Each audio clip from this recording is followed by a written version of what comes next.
merusak Indonesia hanya untuk mementingkan kepentingan nepotisme keluarga.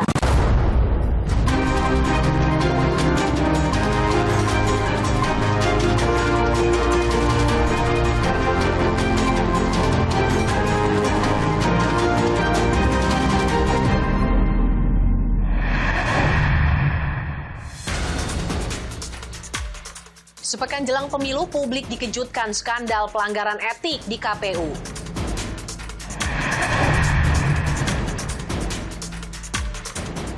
Gelombang protes akademisi kepada pemerintahan Presiden Joko Widodo tak kunjung henti.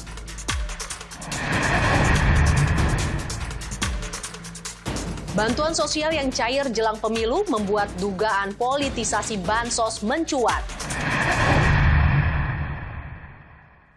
Halo saudara, laporan khusus yang berisi pilihan berita dari ruang redaksi akan mengisi waktu Anda selama 30 menit ke depan. Saya Mercy Tirayo, inilah berita pertama. Satu pekan jelang pencoblosan pemilu 2024, publik dikejutkan skandal di tubuh KPU. Ketua Komisi Pemilihan Umum Hasyim Asyari dan 6 anggota KPU terbukti melanggar etik terkait proses pendaftaran Gibran Rakabuming Raka sebagai cawapres usai putusan MK.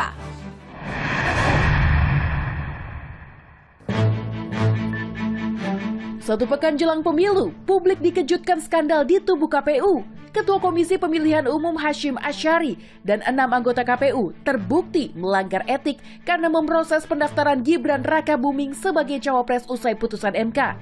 Dewan Kehormatan Penyelenggara Pemilu DKPP pun menjatuhkan sanksi peringatan keras kepada Ketua KPU dan tim. Berdasarkan pertimbangan dan kesimpulan tersebut di atas, memutuskan mengabulkan pengaduan para pengadu untuk sebagian. 2.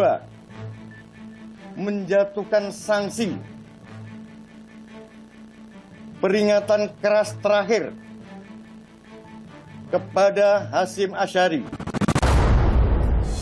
Dalam putusannya, DKPP menyatakan tindakan KPU tak segera berkonsultasi dengan DPR pada 16 Oktober 2023 usai MK memutuskan pejabat setingkat wali kota boleh maju pilpres meski belum berusia 40 tahun melanggar etik.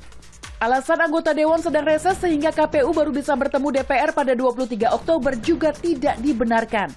Pun sikap KPU menyurati seluruh partai politik pada 18 Oktober untuk mematuhi putusan MK soal batas usia Capres-Cawapres tidak tepat. Hingga pendaftaran Capres-Cawapres dibuka pada 19 Oktober dan KPU tetap menerima berkas pendaftaran pencalonan Gibran pada 25 Oktober. Padahal peraturan KPU nomor 19 tahun 2023 saat itu belum direvisi. Artinya Gibran tak memenuhi syarat usia 40 tahun. Akhirnya, KPU mengubah persyaratan Capres-Cawapres dengan merevisi PKPU nomor 19 tahun 2023 yang baru diteken 3 November 2023. Ketua KPU Hasyim Asyari tak berkomentar soal putusan DKPP. Hasyim menuturkan selama persidangan pihaknya telah diberikan kesempatan memberikan jawaban, keterangan, alat bukti hingga argumentasi.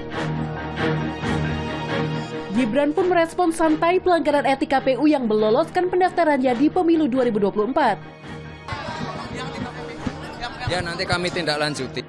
Sementara itu, TKN Prabowo Gibran menegaskan putusan DKPP tak memengaruhi pencalonan Prabowo Gibran pada Pilpres 2024. Bahwa putusan DKPP ini tidak ada kaitannya secara hukum dengan legal standing paslon Prabowo Gibran. Ini jadi kali ketiga Ketua KPU periode 2022-2027 Hasyim Asyari dinyatakan melanggar etik. Sebelumnya Hasyim dijatuhkan sanksi peringatan keras oleh DKPP setelah kedapatan berhubungan dengan seorang calon peserta pemilu, Ketua Partai Republik I Hasnaini. Kedua, ketika KPU tak mengakomodir keterwakilan perempuan sesuai putusan Mahkamah Agung. Pakar Hukum Tata Negara Bivitri Susanti pun mempertanyakan legitimasi penyelenggaraan pemilu mendatang. Saya ikut mempertanyakan sebenarnya, tanpa memihak paslon manapun. Menurut saya ini persoalan bagaimana kita mau memaknai pemilu. bukan sekedar sebagai proses yang harus dilewati begitu saja, harus coblos terus berlalu. Tapi ini adalah soal demokrasi, soal bagaimana legitimasi pemerintahan yang berikutnya. Jadi pertanyaan ini sangat layak ditanyakan. Meski diterpa badai pelanggaran etik, KPU telah usai menyelenggarakan seluruh rangkaian debat Capres yang digelar Minggu 4 Februari 2024. Debat pamungkas bertema kesejahteraan sosial, kebudayaan, pendidikan, teknologi informasi, kesehatan, ketenaga kerjaan, sumber daya manusia, dan inklusi berlangsung relatif adem dibandingkan debat sebelumnya. Meski ketiga paslon tetap saling sanggah dan adu gagasan. Salah satunya saat Ganjar gamblang menolak program makan gratis Prabowo Gibran untuk mengatasi tengkes atau stunting. Saya ingin bertanya apakah Bapak setuju dengan gagasan saya untuk memberi makan bergizi untuk seluruh anak-anak Indonesia.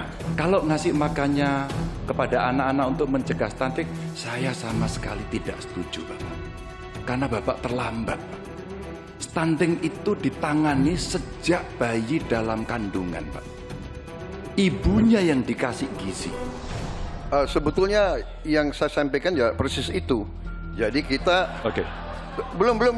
Kita beri program kita beri makan ibu yang sedang hamil. Jadi maksudnya Bapak mengkoreksi pertanyaan Bapak ke saya ya tadi ya? Tidak, Pak. Oh tidak. Oke. Bapak setuju atau tidak dengan Pak Prabowo, makan siang? mohon ditahan. Yang juga jadi sorotan kala Anies Baswedan tak puas jawaban Prabowo akan memberi makan gratis sebagai solusi perlindungan terhadap perempuan. Bisakah Bapak jelaskan apa yang kurang dalam pemberdayaan dan perlindungan perempuan sekarang dan bagaimana mengubahnya? Terima kasih, Pak. Fokus saya adalah tadi ya membantu gizi makan untuk kaum ibu-ibu yang hamil. Kedua, fokus kepada pendidikan. Saya ingin membangun sekolah-sekolah unggul terpadu di tiap kabupaten, di mana kaum perempuan harus diberi suatu kesempatan yang sama dengan kaum laki-laki. Terima kasih Pak Prabowo. Tapi mohon maaf, nampaknya Bapak belum menjawab pertanyaan kami.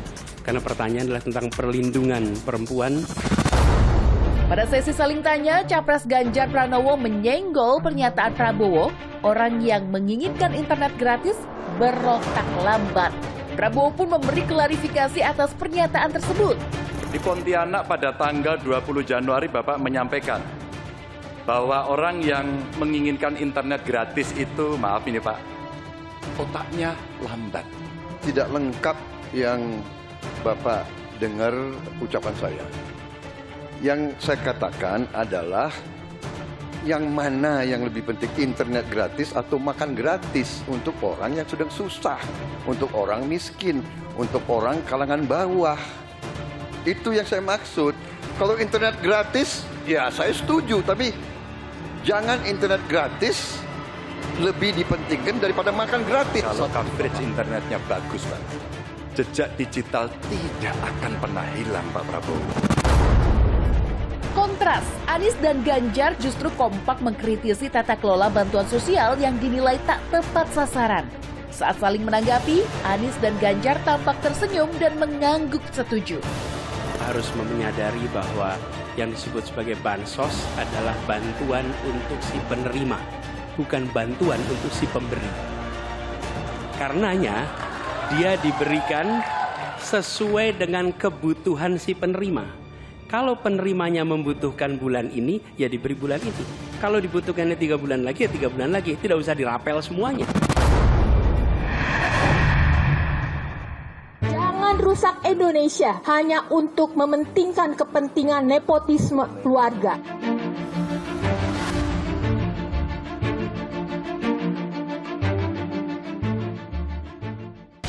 Saudara, gelombang protes akademisi terhadap pemerintahan Presiden Joko Widodo tak kunjung henti. Silih berganti, guru besar, dosen, dan ribuan mahasiswa dari berbagai universitas menyampaikan keprihatinan akan praktik demokrasi di Indonesia.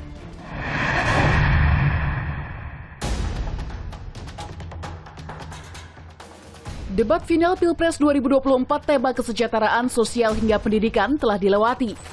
Di sisi lain, gelombang protes akademisi terhadap pemerintah tak kunjung henti. Silih berganti, sejumlah guru besar dari berbagai universitas menyampaikan keprihatinan akan praktik demokrasi di Indonesia. Guru besar, dosen, dan mahasiswa UGM mengkritisi pelanggaran etik berat pada putusan MK, keterlibatan aparat penegak hukum, hingga keberpihakan Presiden Jokowi yang dinilai nodai demokrasi.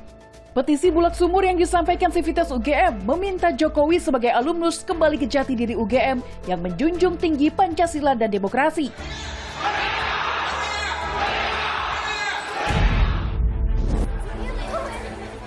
Protes keras juga datang dari Forum Guru Besar dan Dosen Universitas Hasanuddin Makassar, Sulawesi Selatan.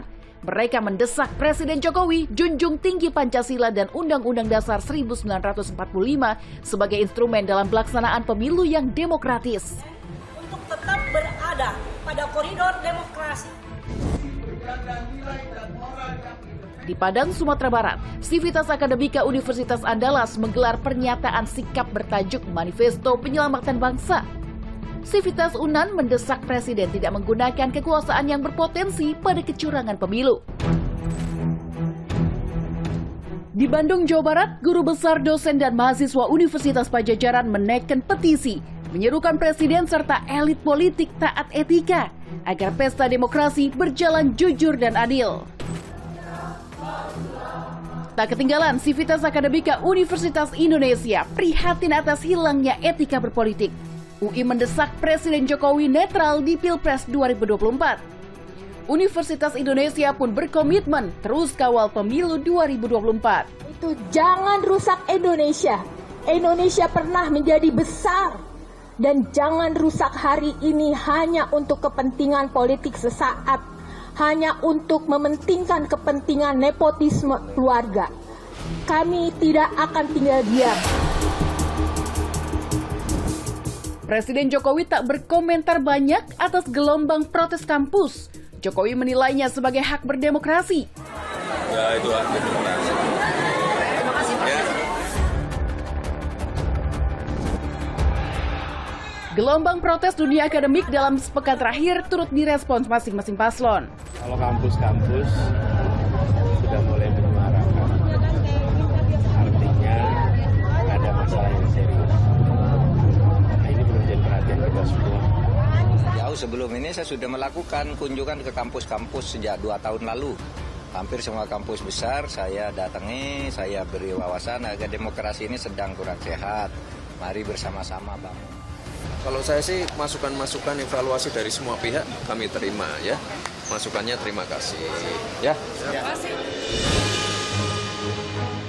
Isu netralitas pemerintah jadi sorotan sejak putusan MK terkait batas usia Capres-Cawapres terbukti melanggar etika berat. Putusan MK ini lantas jadi karpet merah putra Presiden Gibran Rakabuming Raka maju Pilpres 2024. Dalam perjalanannya, sikap Jokowi pun dinilai rancu. Mulai dari menyatakan Presiden boleh memihak dan berkampanye, dugaan politisasi bansos, hingga pertemuan 4 mata dengan Ketua Umum pengusung paslon nomor urut 2 Prabowo Gibran pada masa kampanye. Manuver-manuver Jokowi ini membuat netralitas Presiden jadi tanda tanya. Teranyar, Presiden Jokowi hadir pada acara Partai Solidaritas Indonesia, salah satu parpol pendukung Prabowo Gibran yang diketuai putra bungsunya Kaesang Pangarep. Saya sudah sejak dulu senang sama PSI. Suaranya kencang, berani memberikan kritikan-kritikan untuk memberikan masukan. Saya kira agak sangat baik. Dan saya percaya kalau semangatnya seperti ini kok bisa masuk ya. Artinya Bapak dukung bisa masuk ke Senayan. Artinya Bapak dukung 100% PSI ya, Pak? Gimana? Artinya Bapak dukung 100% PSI ya, Pak? Ini kan saya diundang, saya datang. Oh, ya. Praktik demokrasi di Indonesia memang sedang jadi sorotan. Indeks demokrasi Indonesia mengalami penurunan dari tahun ke tahun. Data Freedom House menunjukkan indeks demokrasi Indonesia cenderung mengalami penurunan dari 62 poin pada tahun 2019 menjadi 58 poin pada tahun 2023. yang diteriakkan oleh para sivitas akademika, baik guru besar, dosen maupun mahasiswa, ini bukanlah sesuatu yang harus dikaitkan dengan elektoral, namun ini lebih pada gerakan moral, menahan diri agar tidak terjadi konflik kepentingan yang berlarut-larut. Sementara itu, di tengah sorotan netralitas pemerintah, sejumlah pejabat di lingkaran Presiden Jokowi memilih mundur dengan alasan etis menjalani kampanye pemilu 2024. Salah satunya, calon wakil presiden nomor urut 3 Mahfud MD yang mundur dari posisi Menko Polhukam. Pada hari yang sama, Jaloswari Pramodawardhani pun memutuskan mundur dari posisi Deputi 5 Kantor Staf Presiden. Diikuti Deputi Bidang Informasi dan Komunikasi Publik Kantor Staf Kepresidenan, Juri Ardiantoro, yang memutuskan mundur setelah bergabung dengan TPN Prabowo Gibran.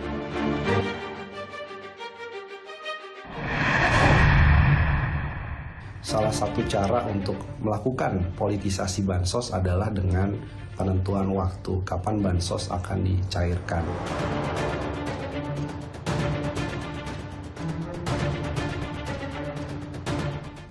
Dugaan politisasi bansos yang disalurkan pemerintah jelang pemilu kembali mencuat. Menteri Keuangan Sri Mulyani pun meminta masyarakat mengawasi penyaluran bansos dan mencari tahu dari mana dana bansos berasal.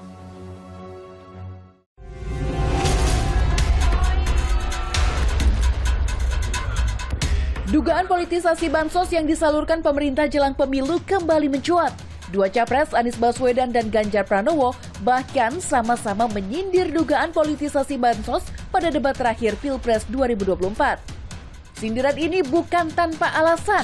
Di bulan Februari, Presiden Jokowi mencairkan sejumlah bansos. Di antaranya, bantuan langsung tunai mitigasi risiko pangan dampak El Nino untuk hampir 19 juta keluarga.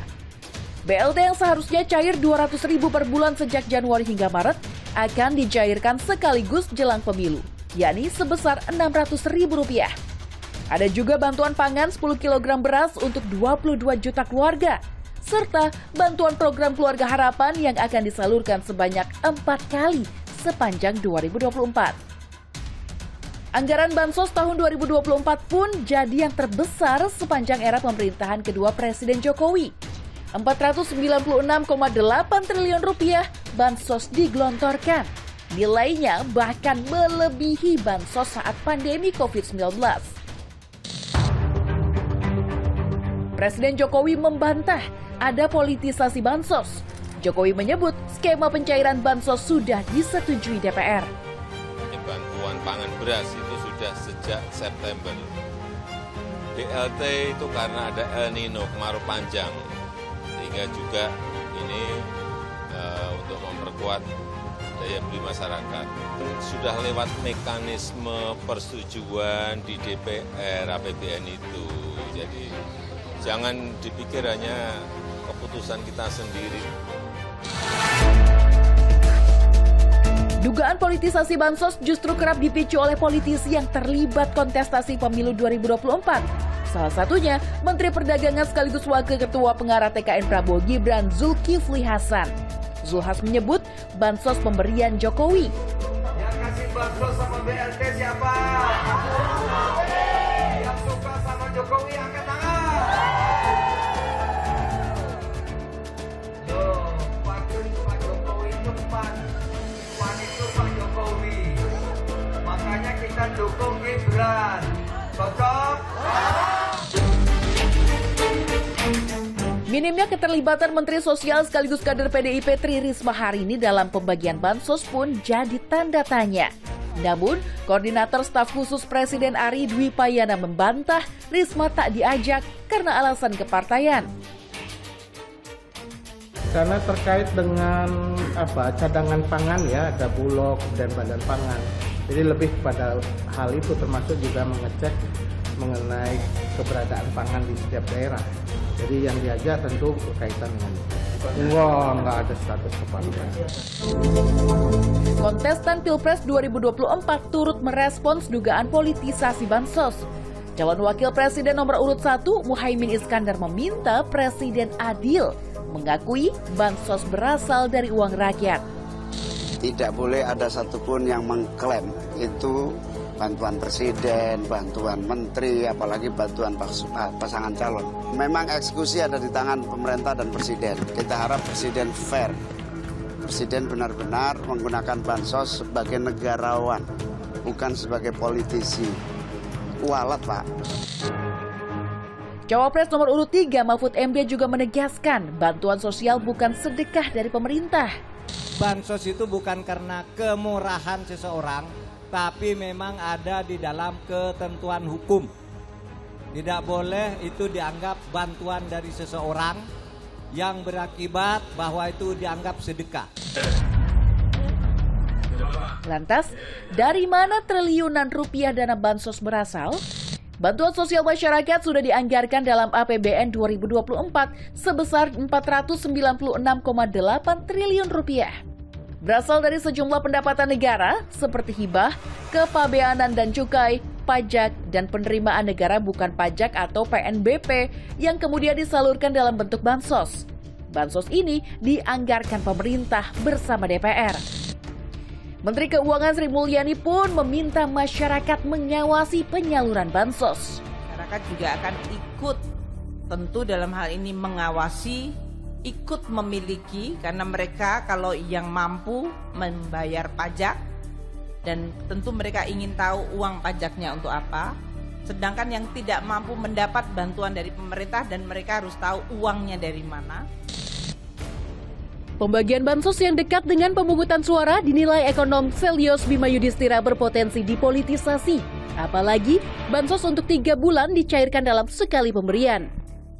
Salah satu cara untuk melakukan politisasi bansos adalah dengan penentuan waktu kapan bansos akan dicairkan. Karena soal nominal sudah disepakati di tahun sebelumnya oleh DPR dan pemerintah. Tapi berkaitan dengan kapan bansos akan diberikan dan mekanisme teknisnya seperti apa, memang itu adalah kewenangan pemerintah. Demikian laporan khusus edisi kali ini. Saya Mercy Tirayo, terima kasih, sampai jumpa.